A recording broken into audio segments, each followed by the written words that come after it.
Hey guys, welcome back to my channel. In today's video, I'm going to show you how to enable biometric login on WhatsApp. First, open the WhatsApp on your phone. At the bottom right, tap on your Me or after that, tap on Setting. Now tap Account. Scroll down and look for the lock screen or screen lock. Here you will see the option Required Face ID or Required Touch ID.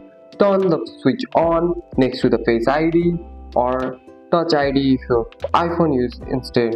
Your iPhone may prompt you to confirm with your Face ID or Touch ID. Just follow the on-screen instructions. Once it's done, iPhone will lock itself when you close it. So the next time you open the WhatsApp, you will be asked to use your Face ID or Touch ID keyed in.